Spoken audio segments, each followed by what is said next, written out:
On pense qu'il y a entre 350 000 puis 1,7 million de Juifs dans le monde qui croient que Jésus c'est le Messie. On les appelle souvent les Juifs messianiques. Ouais, c'est pas rien. Ça ferait entre 2% puis 11% de toute la population juive mondiale, dépendamment des sources puis de comment on définit ça. Au Québec, comme ailleurs, c'est encore bien marginal comme mouvement. C'est pas comme si t'en croises à chaque coin de rue. Mais en Israël, il y a plus de 280 assemblées messianiques qui roulent pas mal. Qu'est-ce qui pourrait amener certains Juifs à croire que Jésus est bel et bien le Messie annoncé dans leurs propres Écritures?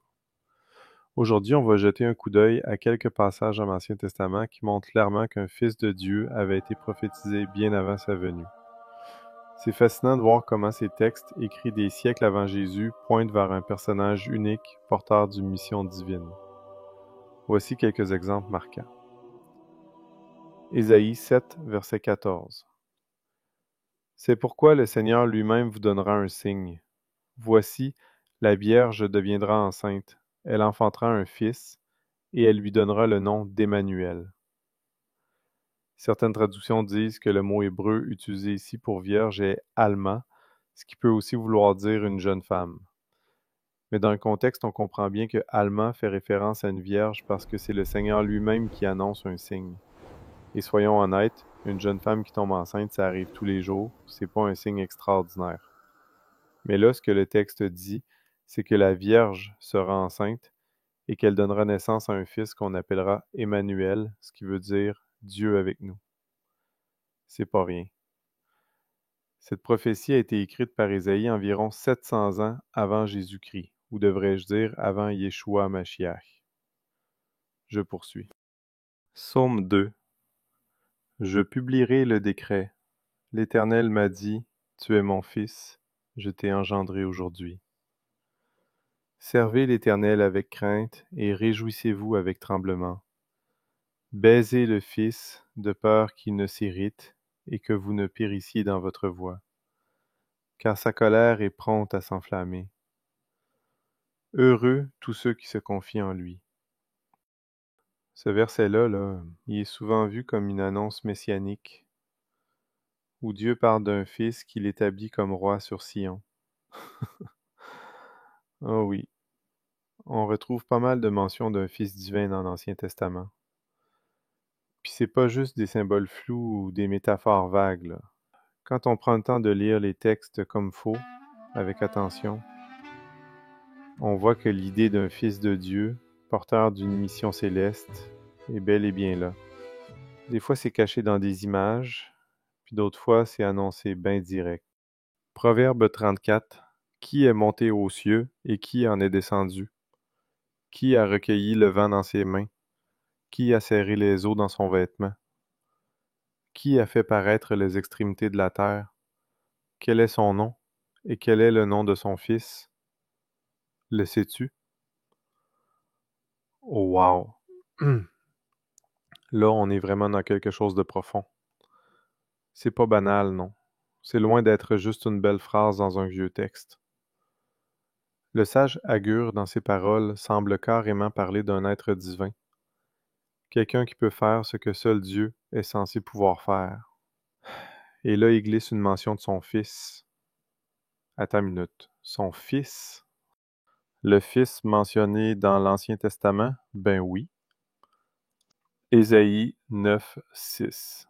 Car un enfant nous est né, un fils nous est donné, et la domination reposera sur son épaule. On l'appellera admirable, conseiller, Dieu puissant, Père éternel, Prince de la paix. Ouh là là. Là, on touche à quelque chose de vraiment profond, presque bouleversant. Mais ce n'est pas n'importe quel fils, non, non. Il porte des titres qui font frissonner. Dieu puissant, Prince de la paix.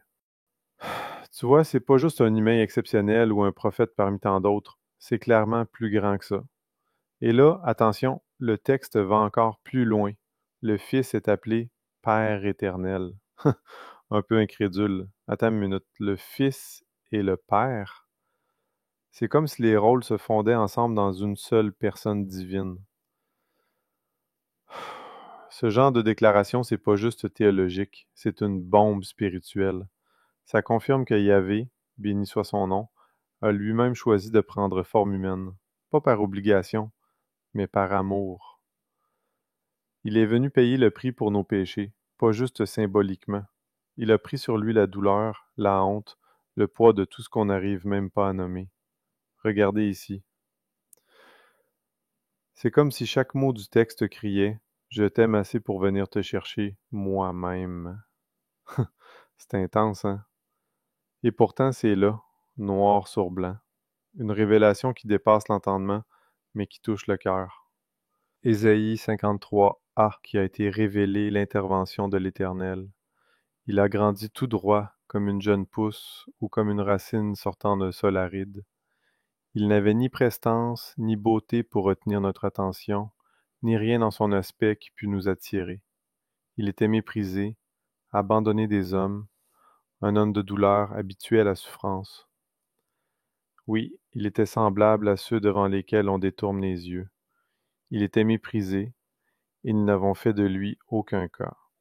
Pourtant, en vérité, c'est de nos maladies qu'il s'est chargé, et ce sont nos souffrances qu'il a prises sur lui, alors que nous pensions que Dieu l'avait puni, frappé et humilié. Mais c'est pour nos péchés qu'il a été percé, c'est pour nos fautes qu'il a été brisé. Le châtiment qui nous donne la paix est retombé sur lui, et c'est par ses blessures que nous sommes guéris. Nous étions tous errants, pareils à des brebis, chacun de nous allait par son propre chemin. L'Éternel a fait retomber sur lui les fautes de nous tous. Il était maltraité, et il s'est humilié, il n'a pas dit un mot. Semblable à un agneau mené à l'abattoir, tout comme la brebis muette devant ceux qui l'attendent, il n'a pas dit un mot. Il a été arraché à la vie avec violence suite à un jugement. Et qui, parmi les gens de sa génération, s'est soucié de son sort lorsqu'on l'a retranché du pays des vivants? Il a été frappé à mort à cause des péchés que mon peuple a commis. On a mis son tombeau avec celui des criminels et son sépulcre avec celui des riches, alors qu'il n'avait pas commis d'acte de violence et que jamais ses lèvres n'avaient produit la tromperie. Mais il a plu à Dieu de le briser par la souffrance. Bien que toi, Dieu, tu aies livré sa vie en sacrifice de réparation, il verra une descendance. Il vivra de longs jours et il accomplira avec succès ce que désire l'Éternel. Car après avoir tant souffert, il verra la lumière et il sera comblé. Beaucoup de gens le connaîtront, et pour cela mon serviteur, le juste, leur accordera le statut de juste et se chargera de leurs fautes. Voilà pourquoi je lui donnerai une part avec ces gens nombreux. Il partagera le butin avec la multitude, car il s'est dépouillé lui-même jusqu'à la mort et s'est laissé compter parmi les malfaiteurs, car il a pris sur lui les fautes d'un grand nombre, il a intercédé en faveur des coupables. OK, là, on entre dans quelque chose de vraiment poignant. Il nous parle clairement de la passion du Messie. On voit comment il s'offrirait lui-même, volontairement, pour payer le prix de nos péchés. Pas parce qu'il y était forcé, mais parce qu'il nous aime assez pour tout prendre sur lui. Psaume 22. Mon Dieu, pourquoi m'as-tu abandonné? Et t'éloignes-tu sans me secourir, sans écouter mes plaintes? Mon Dieu, je crie le jour et tu ne réponds pas, la nuit, et je n'ai point de repos. Pourtant tu es le Saint, tu sièges au milieu des louanges d'Israël. En toi se confiaient nos pères, ils se confiaient et tu les délivrais. Ils criaient à toi et ils étaient sauvés. Ils se confiaient en toi et ils n'étaient point confus.